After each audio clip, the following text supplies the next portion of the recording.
had thought about who I was going to marry growing up, and it wasn't so much like anything physical or what they should look like or anything. It was more so like what kind of person I want to be with. And I wanted someone who was going to challenge me, stand up to me, believe in me, and support me, and just be a partner. I think that was my biggest impact. I knew in my heart that I wanted somebody that was going to be my other half, and someone who was going to just love me and support me no matter what. And I really found that in Kori. I could hold you forever. So when I was little, I always thought that I would marry somebody who was tall, dark, and handsome. And also, someone kind of similar to what he just explained, someone who you could really find a companion and a best friend in, and someone who would support you, be with you through all the thick and thin. And I think the other thing too was to really place an importance on family and on relationships and friends. And just somebody with a really big heart.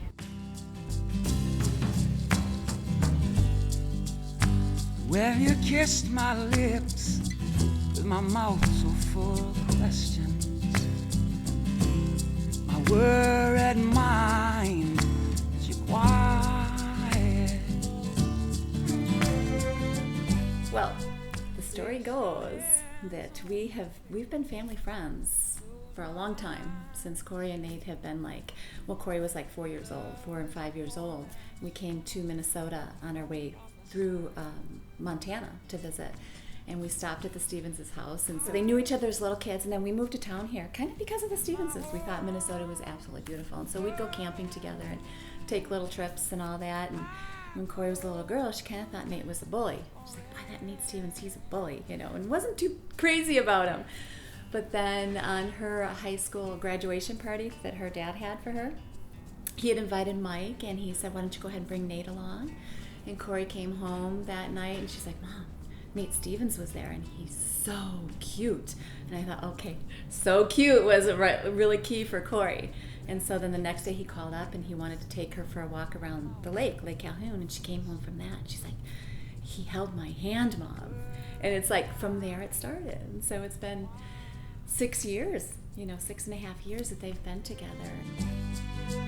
Place your hands on my face. Close my eyes, say When I first met Kori, she was in elementary school, and she was just this bouncy little cute kid, and very polite, very polite, and just playful too. One of the pictures that you'll probably see floating around is one I took of the two of them in the back of the SUV. With a bag of chips between them, and she's making a googly face, and he's got his hat on crooked, and he's kind of poking his gum out at me, making a funny face, and they were just back there, waiting for us to pack up after camping. It was just a really cute picture, and that's kind of my memory.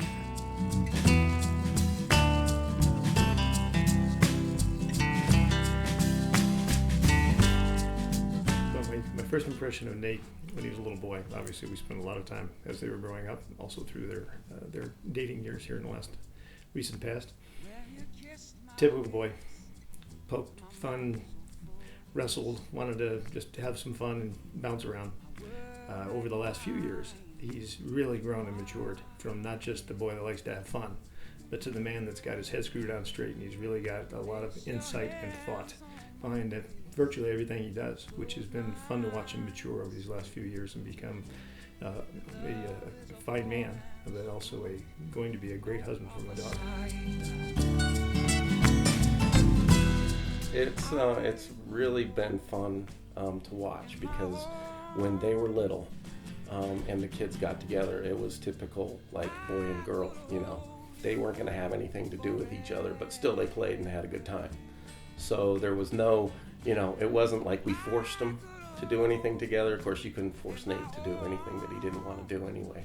But, they had a great time together playing.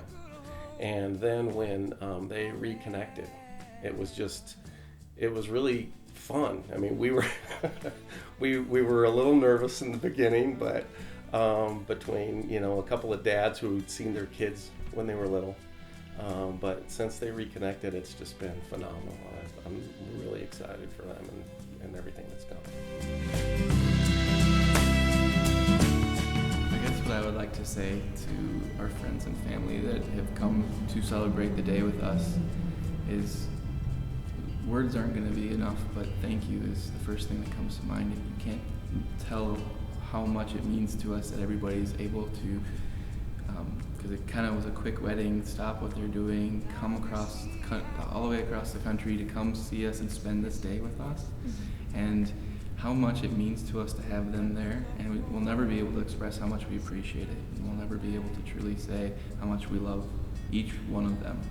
But all we can really say is to them now is thank you. Don't let your ears refuse to hear. You ain't never gonna shake the sense of sadness. I could hold you in my arms